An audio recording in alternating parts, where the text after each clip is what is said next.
Okay, so let's get on with the day. I would like to introduce Gordon Patterson and Jonathan Dermott up to the stage, please.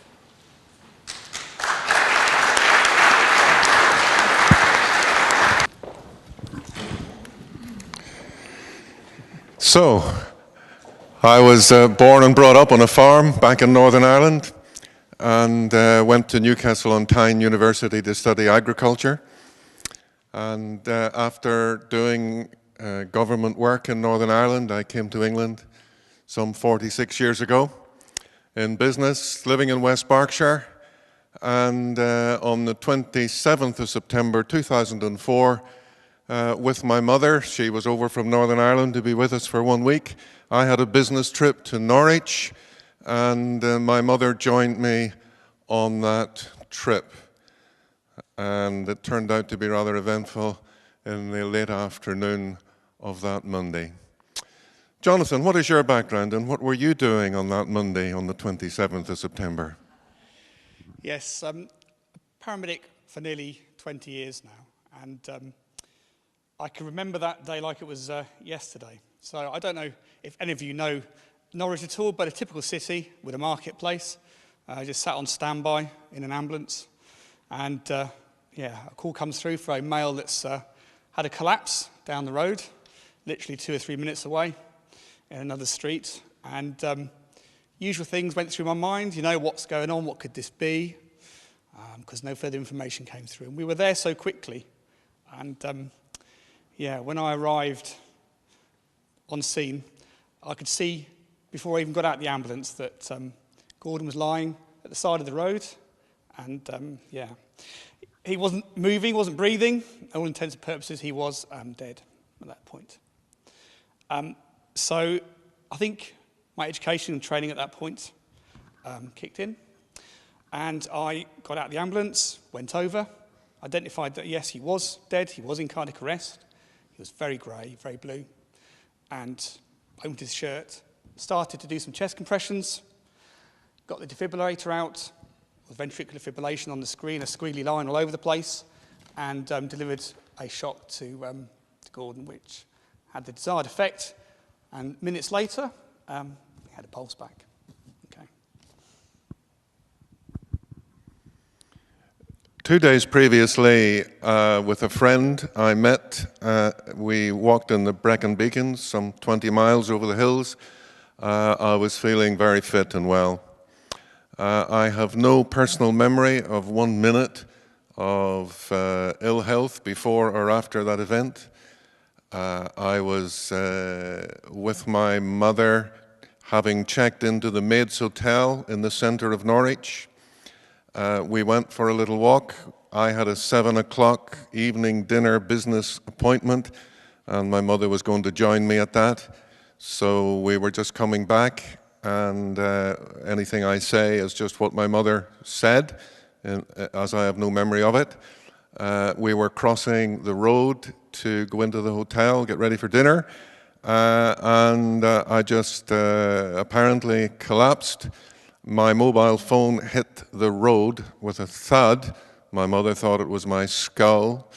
She said a passerby immediately came to my attention, delivered CPR, phoned 999, and it was within 2 minutes that paramedic, now I know Jonathan, arrived.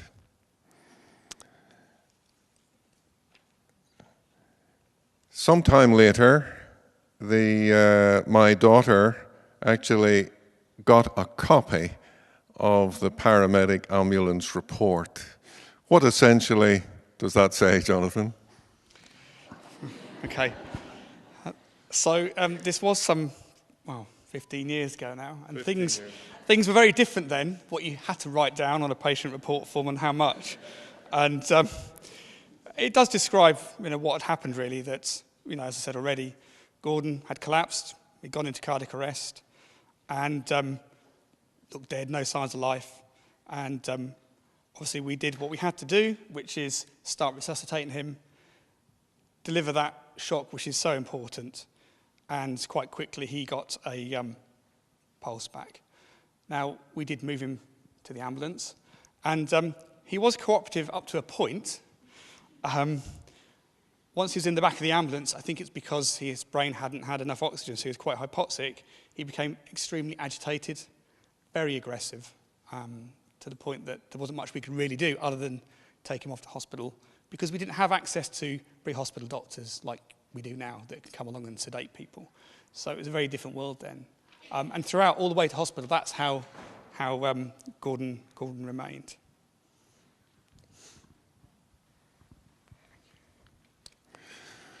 So again, I just have my mother's word, as I have no memories, but apparently a second ambulance was ordered. I, with Jonathan, went in one ambulance. My mother was taken in another ambulance. And then I have the word of Dr. Hughes of the Heart Department in Norwich City Hospital, who said he was going out through the door just after 6:30 with his coat on and hat ready for home. And I was coming in, so he took his coat off, went back in, and they took me into whatever, where you take a patient. My mother was there and welcomed where they were working. My mother said I was very, very strongly fought against them, and after some time she asked if she could leave the room. So she was given a chair outside the room, and after, I don't know, 20 minutes, someone came out to her and said, "Mrs. Patterson, sorry to say, your son, we're not winning the fight here." Again, in another 20 minutes, someone came out and said to her, "Well, we are getting a sign, and we seem to be making progress." I wasn't to know anything until the next morning when Dr. Hughes woke me up and said I was in hospital. And they would take me in and do an examination and put stents in or whatever was to be done. So they did that. I was fully conscious with the camera, but I was looking up at his face as he was doing it. And at one point he set the instruments on my chest, he lifted his arms up to the sky, and he said, "You've just changed my life." And I said, "How come that I've changed your life?" Well, he said, "I've never met anyone like you before. They've always gone straight to the mortuary. Blood pressure is ace, cholesterol is ace, and it's all blue sky in there. So you've had ventricular fibrillation, like sudden death, and for the first time I'm seeing someone alive that's come through this. So I'm going to celebrate every day of my life that's left and have a good, big, real bottle of wine at the end of it." So the next morning, Jonathan paid me a visit. So after I dropped Gordon off in the emergency department, as normal hospital handovers go, it's very brief, very quick, a lot of people about. One of the things I do remember being told is it doesn't look good. The prognosis is probably poor because he's so agitated, and they thought he might have had a brain injury. And so that was probably where I left it, because that's it. Move on, do my paperwork. As we can see, it wasn't that detailed, but it was there, I suppose. At least I managed to find it. That's a good thing. And I went off, carried on with the rest of the shift, not really knowing what was going to happen to Gordon. And I think that's the reason the next day I wanted to find out what had happened. So whether what I had done was the right thing, and what was the actual overall outcome. Was it a positive outcome? So actually being able to see Gordon the next day, admittedly a little bit dazed, probably under the influence of some legal drugs, I'd say. I remember asking or talking to him around, does he remember what happened? And I don't think he really did. I think it was along the lines of, well, you had a cardiac arrest, you collapsed, tried to explain it to him in sort of plain English, and you were dead. But I don't think it all really registered at that point in time, did it? Because you were sort of probably a little away with things at the time. But it was really important for me to find that out, and it meant that I did do the right things. And at that point, it's probably as far as it went, because I carried on, and caught up with you later. So, Dr. Hughes said, I've been in touch with Papworth Hospital. Things were different 15 years ago. The implantation of ICDs had not been terribly advanced. There weren't very many hospitals that did it, but he had been in touch with Dr. Grace, he said, of Papworth Hospital, and I was a very worthy case to go there and have an implantable cardiac defibrillator, which seemed all mysterious to me, but basically he said it was a little insurance box, so if this happened again, I'd have a kickstart. So off I went and had the ICD implanted. At that point, to the Norwich Hospital, my wife and son visited me. Also, an Ian Bullock, Dr. Ian Bullock, who is the CEO of the Royal College of Physicians, visited me as a long-time friend, and he's in the audience here today with his wife, Julie, and my wife, Ruth. And then my daughter, Deborah, who's here, came to Papworth Hospital and saw me there. I had the ICD implanted and was home by the Saturday, this all having happened on the Monday. So it was fast moving. I never had a pain or ache before. I never had a pain or ache after. I am monitored, but there's been never one single kickstart use of the ICD, and I've had these very fantastic full life living 15 years. I remember going back on my first visit to the hospital, and Dr. Grace, I said, well, I like walking, I like climbing mountains, I like doing this, I like doing that. What can I do? What can I not do? And he said, just go and live life and live it to the full. So that's what I did. In due course, from Dr. Hughes, I got something through the post that was an invitation to a special fundraising event for the heart department of the hospital in Norwich, and it was so much to sponsor a table or so much to come. Would you be interested? I said, very interested to come and sponsor a whole table if you could be at the table and your wife, and if you can track down the ambulance guy and have him at the table too. So yeah, so I was invited along to have an evening with Gordon and his family, and it was a bit of a strange evening, and it was good to meet up. It was good to see that he was doing really well, and that was positive for me in knowing that actually some years ago I went to someone who was collapsed, dead, was resuscitated, and actually had returned back to normal life, completely back to normal life, and had been able to get on with their life as they were previously, which was really, really quite a positive thing for me.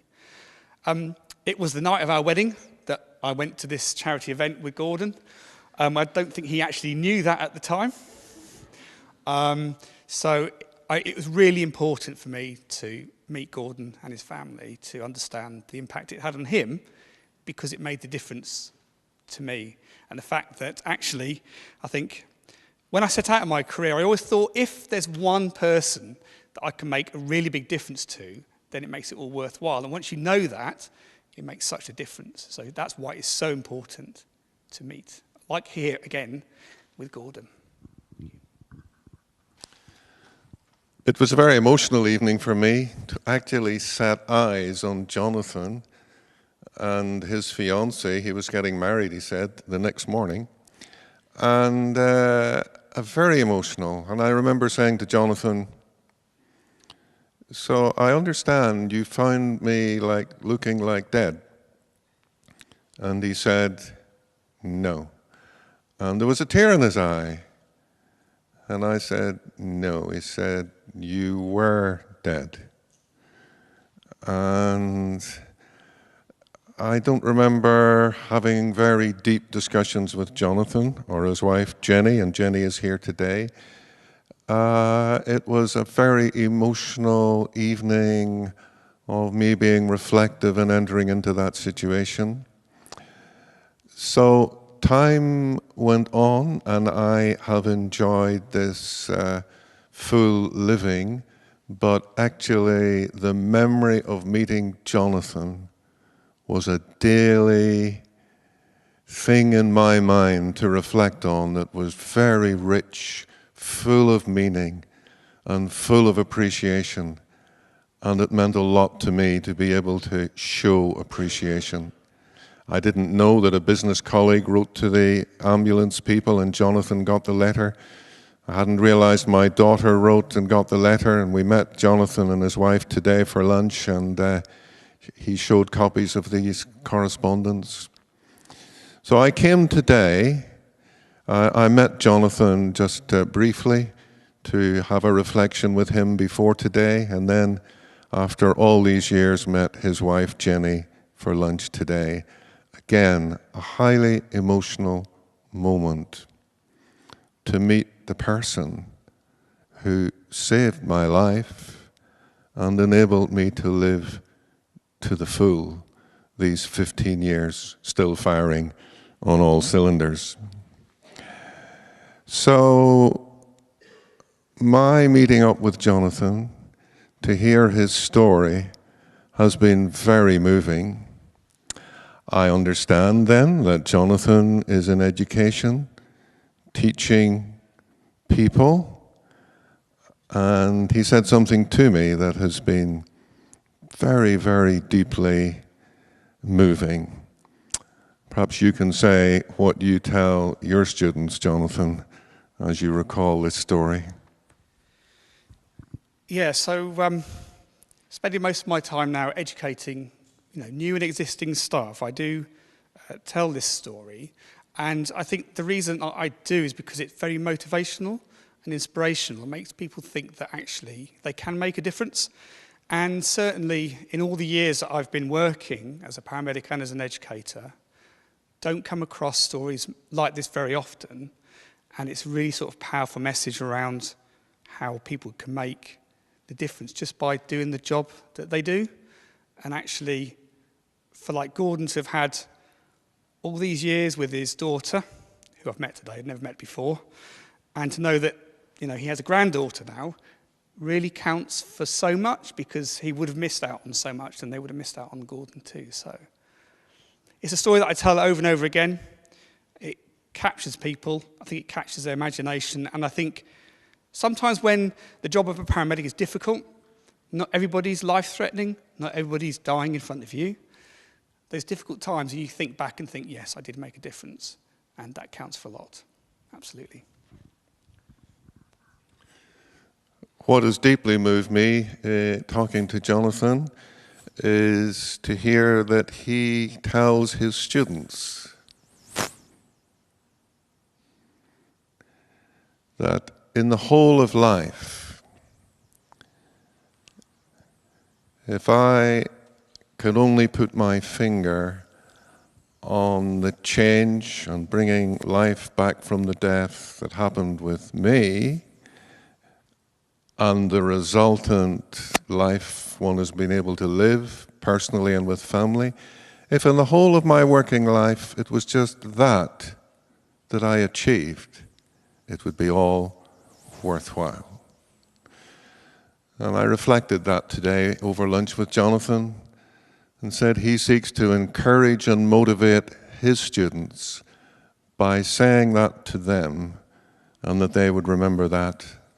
And then he in turn says he remembers that when he faces each day and the situations before him, and is motivated and encouraged by reflecting on this knowledge of our story. So it's one thing to reiterate and retell the story, but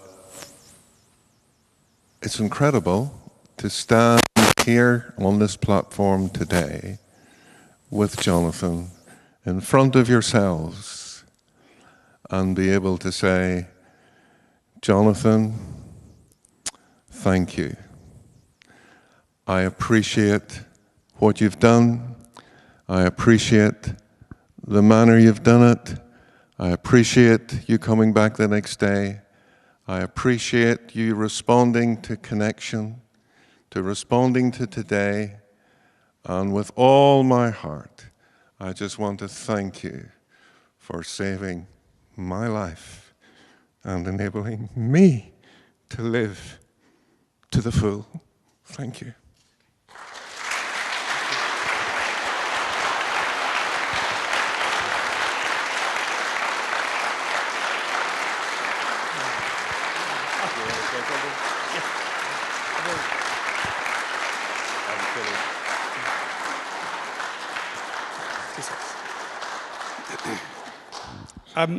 I think we all just turn around and say we're just like doing our job, which I was that day, but yeah. I don't know what else to say, I'm sorry. I'm really pleased to be here, Gordon, and glad that you've...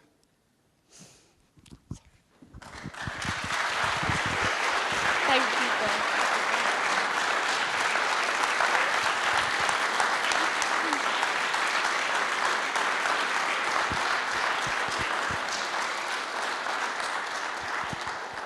Not a dry eye in the house, is there? Thank you both. That was quite incredible and emotional.